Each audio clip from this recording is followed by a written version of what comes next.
Hey friends, welcome to the School of Hard Knocks with Darcie, a place where we become unstuck from trauma and grounded in our healing. I'm your host, Darcie, and I'm a proud multi-graduate of the School of Hard Knocks. Life has a way of teaching us lessons we never asked for, but here we take those lessons and turn them into healing, strength, and self-leadership. I'm so glad you're here. Let's dive in. Just a quick reminder. This podcast shares personal stories and lived experiences. It's not therapy. It's not counseling or legal advice.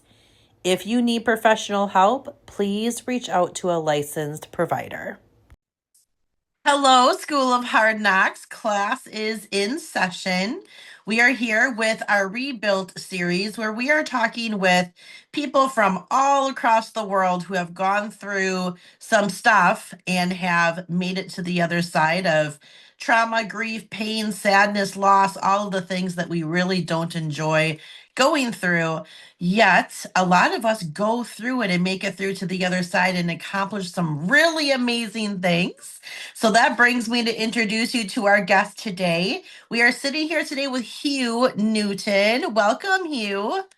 Thank you very much. Lovely to speak to you here today.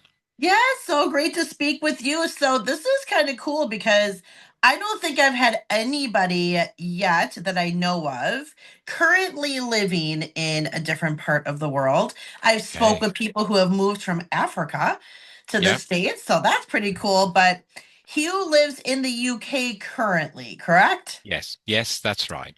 Awesome. And he runs a transformational self awareness healing journey for men called the Sovereign's Journey. And I cannot wait to talk about this. Hugh actually grew up in southern Africa and lived with his family deep in the African bush and had some really interesting things happen that I can't wait for him to tell us all about. He did arrive in the UK as a teenager, and like a lot of people who have gone through hard things in life, hid his past and suppressed the signs of complex PTSD as much as possible. And he started his journey to healing at the age of 33. So he Mm. now supports men who wish to heal, evolve, and live joyful, abundant lives. Yay! Hey. Yeah, so Hugh, take us back to the beginning and tell us a little bit about your childhood. Thank you. I was born in Zimbabwe, uh, uh, but actually before it became Zimbabwe, when it was still Rhodesia, an ex-British colony, which had basically taken over the country. By that I mean it had aggressed and beat up the local people and put in place part of the British Empire in the country called Rhodesia. And actually, soon after I was born and was growing up, the local African people decided they were going to fight the Europeans to get their country back. At that stage, the Europeans were the only people who had the vote. The Africans didn't, and so the way they prosecuted their war was to leave the country and go outside to a neighboring country for training, and then come back in and kill the Europeans who lived in isolated um, homes out in the African bush, and we were one of those families. And so for me, from the age of 9 to 14, I lived an extremely dangerous life where my father trained me and armed me to protect my family. And we lived in an extremely heavily fortified home, which my father fortified to try and keep us safe, and were in constant danger of being killed for a lot of my childhood, for all of those years, both at home and on the road when we traveled to different places.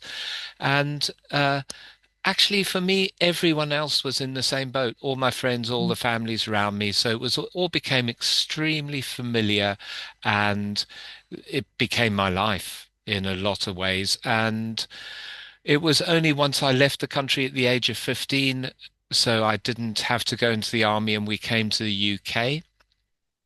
And then I realized that I had some symptoms which were not held by my new friends around me, and I had some very difficult things going on inside me. And so what I did was I clamped down and tried to hide my various symptoms and appear normal. I didn't feel normal in Yeah, I any mean, way. well, I'll stop you there for a second because, boy, when I just heard this is so relatable to people who have gone through actual trauma, Mm, like actual trauma. So, I grew up in a traumatic childhood with a father that was an alcoholic and a drug hmm. abuser, and he would Okay. put hands on my mother and myself and all eight of my siblings very, very often. And I didn't realize that we were living in a different situation until I actually went to somebody else's house and spent the night. And I thought, wow, there's not drinking and drugs here and yelling, and you guys sit at the table together. This is like really weird. So when Yeah. you said that, from the age of 9 to 14, there wasn't anything that was an abnormal feeling because everybody else's family around you was training to do the same thing your family was doing. So, I really want to point that out because I want people to understand what that looks like, especially as a child, when everyone around you is doing these things, as unhealthy as they may be, as traumatic as they may be, there's no flags that are going off in our head because, first of all, we're children. Secondly, because everybody else's family is doing it. So until you get taken out of Mm, that situation and you get, in a different situation, does your brain say, whoa, okay, so not everybody's doing that? Not hmm. everybody is experiencing that, and to have to come, to that grips even in early childhood, like for Mm, me it was 10 years mm, old. I realized, wow, this is not how everybody else's family is living. mm. So not, did you have any other siblings, or are you a only child? Yes, two other siblings, a brother who's a year older than me, and my sister who's about 6 years younger.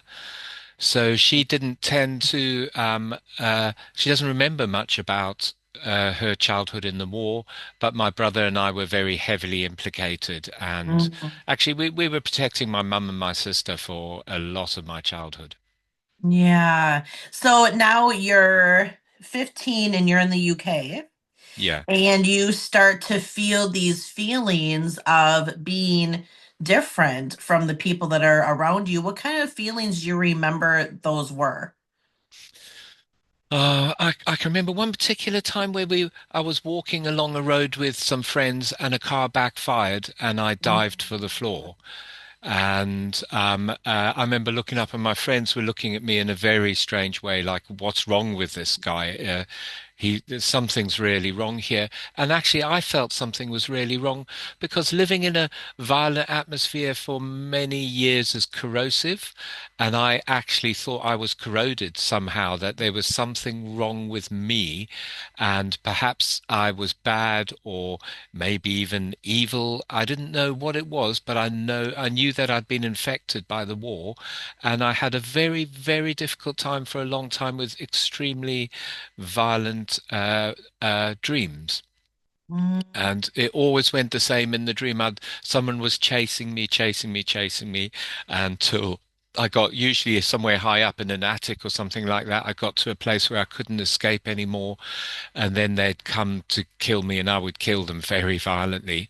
And this happened so many nights that I actually thought there's something wrong with me. I must be evil, or something's really wrong here. And so a lot of my effort was to suppress my symptoms so that people couldn't see in and see perhaps that there was something deeply wrong with me. Yeah, how did you go about suppressing that stuff? So, like when something would arise in you, did you have a certain protocol per se? Like, oh, I'm feeling this way and I don't want everybody to know about it. Is there something in particular you would do? I didn't really have those sort of tools at that age, and it was mostly um, uh, suppression. So I could feel, for instance, an aggressive feeling coming out, or a wanting to attack or something like that. And so it was mostly I'd suppress the feelings inside me, very much suppressing the anger. I struggled with way too much anger, and Mm. so trying really hard to suppress it. And actually, it was like sitting on a volcano, and I found that I couldn't really suppress. And so people uh, uh, got a sense that I was angry. People would say, Mhm. "Wow, you feel really angry." And I'm like, "What? But I'm trying to hide this. I don't want anyone to see this." Yeah, but a volcano is one of those things that there's really no way to keep it from erupting, right? I mean, There's when no that way. is going to explode, it is going to explode, right? So take us through the journey of figuring out, okay, I need to do something about this to help myself. What did that look like for you? And what was the time span before you were actually able to change that identity? Hmm. Thanks. I first started when I was about 33, and someone talked to me about a men's organization called the Mankind Project, which have initiatory weekends. I went on their initiatory weekend and I exposed my childhood, and I revealed what had happened to me in the past, with the expectation that men would go, "Oh, that's awful. We don't really like you. We don't want to know what's going on inside you." And I thought men would really back away from me and reject me, and the opposite happened. I was loved and appreciated for who I was, and that was just like so huge. It really was. I'd been carrying this weight of disguise for so long, and hiding my truth. So to actually uh, voice my truth and not be rejected was massive for me. It was really massive. So then after that, I formed a group of men, and we got together every 2 weeks in a lot of ways to work on our stuff. And over the next 10 years, I worked on my childhood from a place where I couldn't even mention it. I literally couldn't talk about my childhood in any way, to being able to say the things that had happened and the things that got under my skin, and to be able to work on them and start to bring some level of self-acceptance and peace into myself, and to start to love and care for myself instead of just surviving.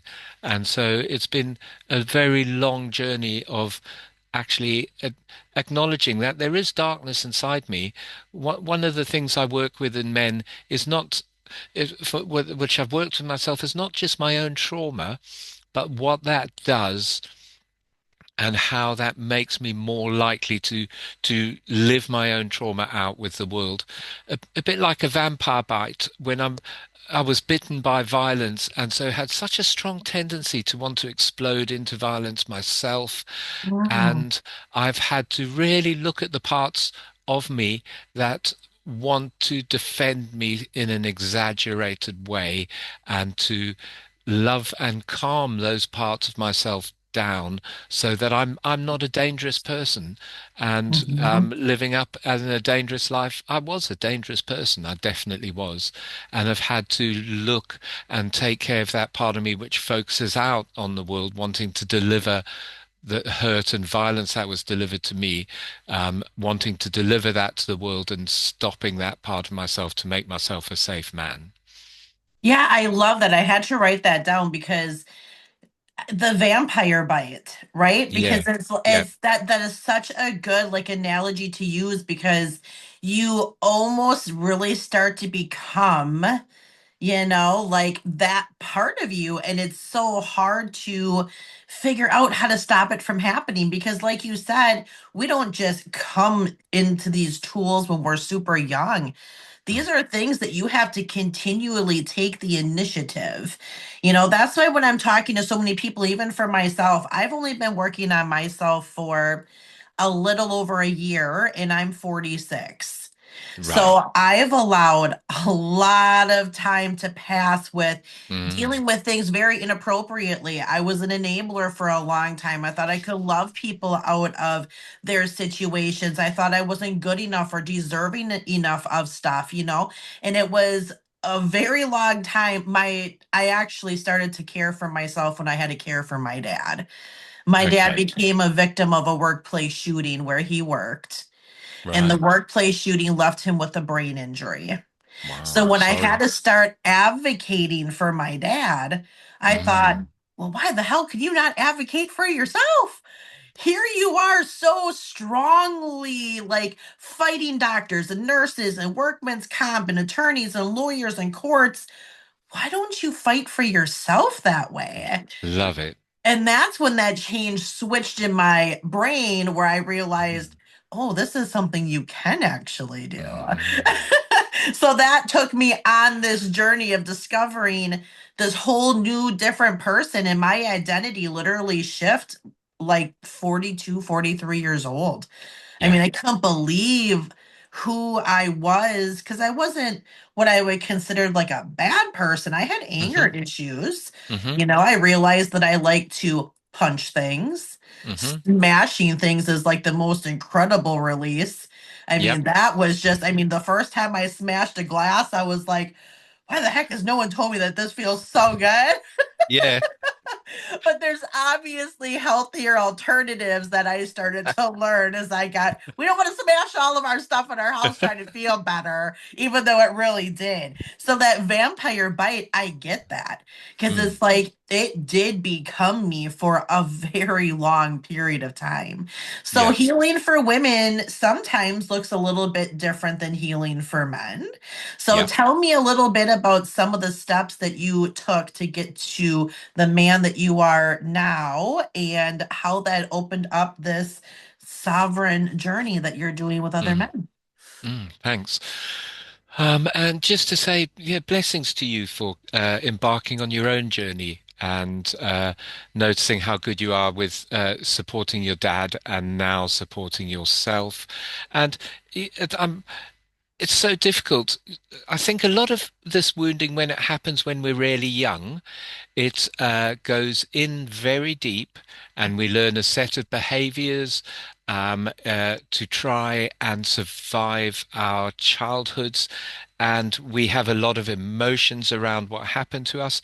And all of these, what I've realized is they stay in us and they're undifferentiated. And we'll do these to our dying day Mhm. unless we turn inwards and get to know who we are. Yes. Yeah. And so, in effect, we're formed by our childhood, and we will continue to live as that unless I look inside and find the parts of me that don't work. So I've been searching for the parts of me that block my joy, where I'm not peaceful, where I feel violent, where I have too much fear, where I've been numb as a way of coping with the world and not having any feelings. Um, my absolute lack of peace, and to an extent, a lack of love as well for the world. And what I've realized is I've been in survival most of my Mhm. life. I have worked so hard and done so many things because really I've actually believed I'm fighting for my life. And that's the trajectory that my childhood put me on, fighting for my life as a child. And I've carried on fighting for my life my whole adult life. So, the first thing to do is to acknowledge the truth of that. I've acknowledged the truth that I've been in survival and trying way, way too hard and have been much too hard myself. So, self-care, I mean, what's that? Who's Right? interested in that? Yeah. Not doing the absolute maximum, not working all the time. I've done all of those things to survive by being really hard. Yes. And what I've realized, I'm not in survival anymore. Life's good. I'm doing what my heart loves, and I'm not in survival. So I've really talked to the part of me that's tried so hard to survive and let this part know that it's okay. I'm so grateful to this part of me. I love this part of me so much for its courage and its strength and determination, but we're not in survival anymore. And actually, this part of me is now starting to damage me because I'm older. I'm over 60 now. There's no way I can work at that level or be that physical or do those things that I've done all my life. They're hurting me now. It's getting too much. If I carry on in this vein, I'll burn out and I'll damage myself in some way. Oh, that is so important too, Hugh, because I talk a lot about I'm an NLP practitioner, Yeah. so I can help people with neurolinguistic programming in their brains, but we can do all of these things. I told one of my clients the other day, I'm fairly certain that I could walk into anybody's home and find at least three self-help books. Because everybody buys these, maybe Yep. it's on your phone and I'd have to check your Amazon app, but you have them and I everybody have does. them. And that's Yeah. so wonderful. Yeah. However, I will say, because like you said, we have got to love ourselves. Yeah. And if we do not love ourselves, it does not matter a bit. You can have 1,000 of these books, and you are not going to apply any of those methods to yourself if you don't care about yourself. That self love journey can take a little bit of time for women, like for me in particular. It felt selfish. Mm. It felt selfish to me. Like I'm the oldest of Yep. nine. My parents separated at 16. My dad always stayed down a bad path, and I always was there for him. And then you have a child, and now you're here. And the working. That is such a significant thing, too. I would integrate myself so hard into work when I worked in corporate America. I Yeah. remember my dad saying to me one time, Darce, I'm pretty sure I could probably get in contact with the vice president of the United States of America easier than I can get in contact with you because I was the 70 hours a week. Great. You need me here from 8 to 8 every day. Perfect. Because Hmm. it was that blanket of comfort of Yep. what happens when things are calm and things are silent. Yeah. Now I have to deal with the things that are coming up, right? Yeah, exactly. So when it goes quiet, I'm left with me. And when Mhm. I'm left with me, I start to feel all those things I'm running away from and trying to hide from. And so busy. I keep busy, busy, busy, busy for much of my life. And what you said about loving yourself, actually, the first 10, 15 years of working on myself, I was around understanding. And actually, in a lot of ways, I maintained the parts that were in me and I didn't love them. Especially a darker part that wants to hurt the world or um, uh, uh, uh, yeah, bring on my own darkness out of the world. I was actually scared of that in me, thinking, "Oh God, you must be terrible. You've got this part in you," and even my really survivalist, hard-working part, I was like, I couldn't love myself. And so I found that whilst I got to know myself, I didn't change in the way I wanted to. And it was only once I dropped down into my heart and I started really, really loving these parts of myself that I started to change, where I welcome myself in and accepted my childhood, accepted how it had affected me and all the parts that are inside me. And for me, sovereign, my heart is my sovereign. It's the part of me that is so full of love and tenderness and acceptance and strength because there's parts of me that need guiding. If I let parts of me out, then I'm in trouble. So there's a lot of strength in my sovereign, and I found a way of bringing all these parts of me into my heart, loving them and laying boundaries for some parts of me and steering how some parts of me needed to operate. For instance, including something like the people pleaser, which go, I'll be safe if I do everything they want and look after them. I have to put a boundary on that part of me and say, no, we're not going to do that anymore. I don't have the energy for that anymore. And so yeah, I hope I explained it. Once I really reached my heart and loved and took care of these parts of me, but also regulated them, it was only then I started to find that I could settle fully into myself. Yeah, and I mean, I don't have any regrets of my childhood or my past. Nor You know, me. I don't ever say, "Oh, I wish that that would have never happened," or my dad wouldn't have done that or whatever, because Yep, that is who brought me to who I am today. that's And right. I just have this way of, people when they start to hear my story, because I've only been sharing a lot of my past. Mm, Like recently, my podcast has only been out since July 30th of last year. yeah. And I just got so tired of living in this victim state. I'm so afraid to talk about my childhood because I don't want to hurt my parents. I don't Mm-hmm. want my siblings to hear things that maybe they didn't really realize were happening. Mm, And I mm, thought, I don't even give a shit anymore. Like, I just don't. This is my life. And maybe if somebody would have tried a little bit hard to protect me when I was younger, I wouldn't mm-hmm. have these things to talk about now. I have these things to talk about that made me who I am today. Mm, And by not discussing it and being open about it, I'm allowing that to live rent free in my head, in my whole mm-hmm. entire body, and not serve me the way it's serving me now, which Mm, is just like you. I can talk about these things and not cry. I can mm, talk about these things and not feel this anger of emotion. mm, I took care of my dad for 3 years and 8 months after he was shot at work alongside with my mm-hmm. husband. And I Mm-hmm. remember a lot of times feeding my dad because he was completely disabled from the brain injury physically, and Mm-hmm. thinking, man, I bet you I'm taking better care of my dad in his situation than he ever took care of me in my childhood. I bet Mm, he never fed me like this. I bet he didn't look over me like that. But you know what? mm. I'm not who he used to be. Yeah. I'm who he aspired to want to be, but this world is so hard to try to figure out, especially for men, how Mm-hmm. to say something's up here and I need to talk to somebody. And then if you're talking Mm. about back in the day, like when my dad was younger, he would have had to get out a phone book and go into the what we call the Yeah. yellow pages and look for a Yeah. business and make the phone call and keep the Mm, courage to walk in. And it's not like everybody now who has these boxes in our hands that we mm-hmm. walk around with all day, and you Mm, just ask the app, can you tell me how I can make this emotion stop? And you get an mm-hmm. answer in a second. Yeah.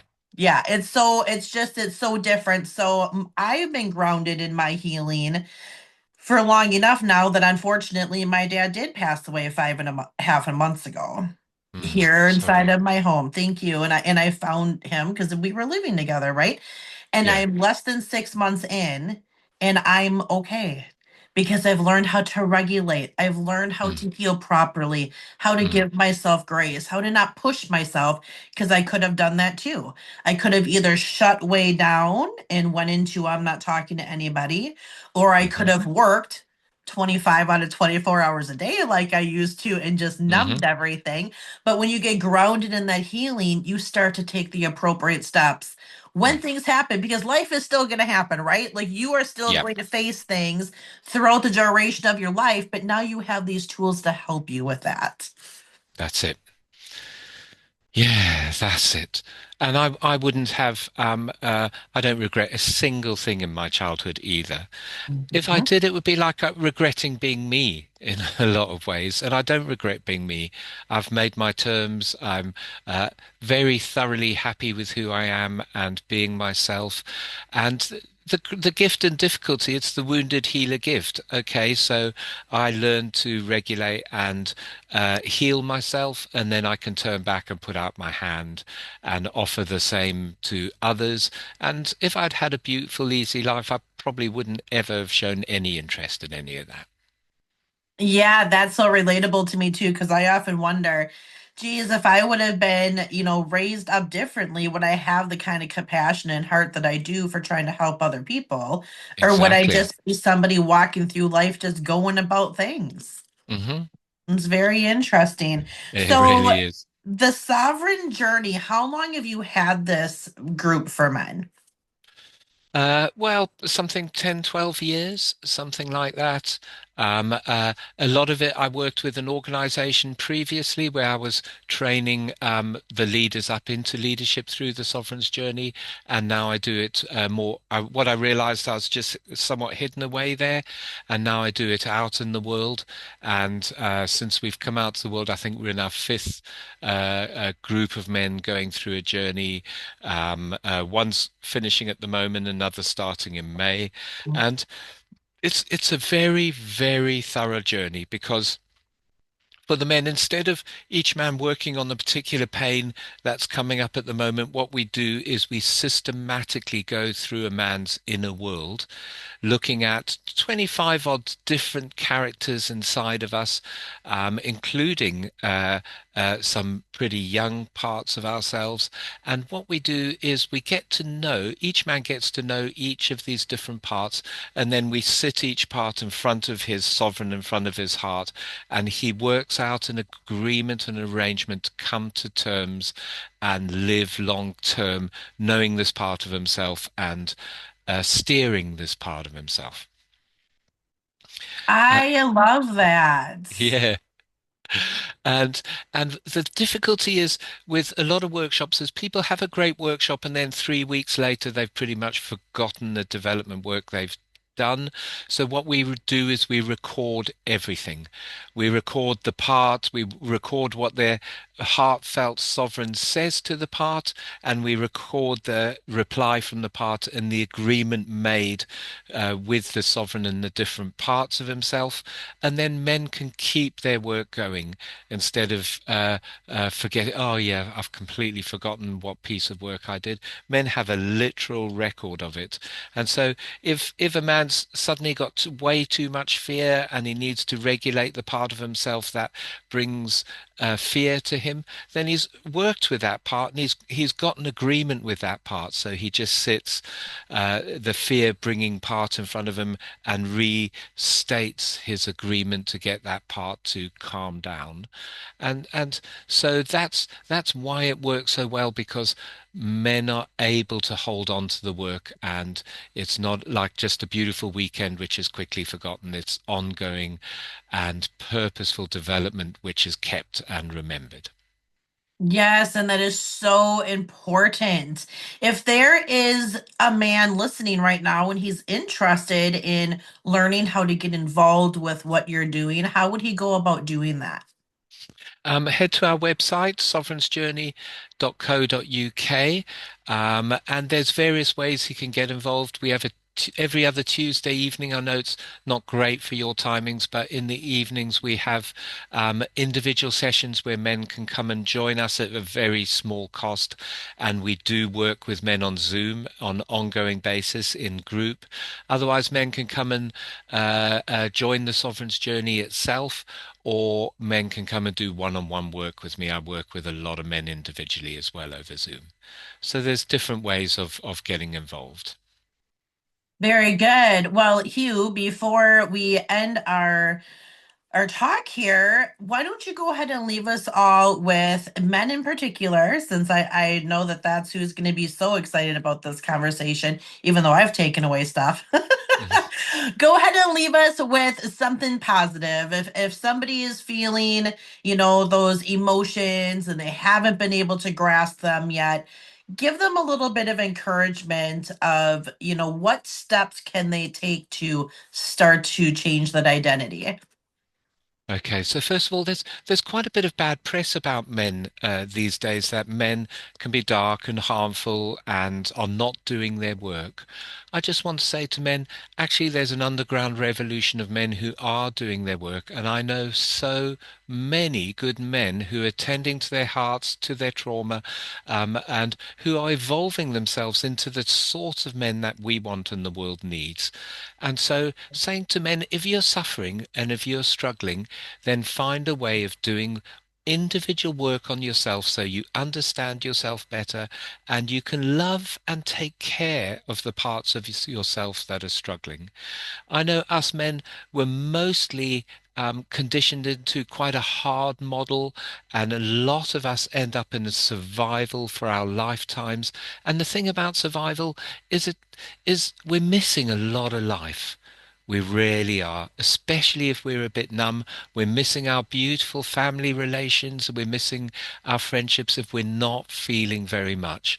And so I would say to each man, a beautiful world awaits us, the world of our heart, of our sovereignty, of our being able to be the man we choose to be, that our heart longs us to be, rather than the conditioned man that we may have grown up as. And so if I'm saying to you men, if you get depressed or if you're in struggle, don't worry. There's a lot out there that can help and support you. Just get in touch and start your journey, and you will find it's the most beautiful journey of healing for you. Yes, I love that so much. That's one thing that I say because my current walk right now is going through grief. But, Yeah. there's no time limit on grief. There's no time limit on, healing and going through things. But it is very important when I say this that there is a time limit on our life. There is, and we're missing out on so much when we are staying stuck in this trauma, this pain, this sadness. When we get grounded in the healing, you're always going to be in the healing, but it's such a beautiful place to be compared to being stuck in grief, pain, sadness, hurt, pain, all of the things. So, this has been such a beautiful conversation, Hugh. Thank you so much for joining us, for enlightening us with all of these incredible ways that men are able to go about truly living instead of just surviving. Thank you so much. Thank you too, and blessings to your dad. My dad also died about 3 months ago. So Oh, blessings to our dads, and lots of love to them and all they brought us in life, both the difficulties and the beautiful sides. thank you so much. Well, geez, I'll pray that our dads are up in heaven high-fiving each other Yeah, right now that their kids exactly. are out here doing such great stuff. Exactly. Oh, Thank you so much for having awesome. me. It's been so lovely to talk to you. Thank you so much. All right, School of Hard Knocks, you already know what to do. As soon as you are finished listening to this episode, go and find Hugh, check out what he's doing. There is so much room for improvement in our life to find that joy, to seek that ability to live and not just survive. It is so important to take advantage of every moment that we have because like you and I just were reminded of in the last 3 to 6 months, life can end and Mm. it's just that. So, as always, when you are walking with God, healing is always possible. I'll see you guys Yeah. on the next episode. I'd like to thank you for sharing your time with me today. And I'm so proud of you for stepping into your healing journey. Please share this with every single person that you know. I'm here to make the biggest impact possible, and I can only do that with you by my side. I hope you hit that follow button and you save me to your library so you never miss an episode. We just took another break out of your wall, and remember, with God, healing is always possible. I look forward to seeing you on the next episode.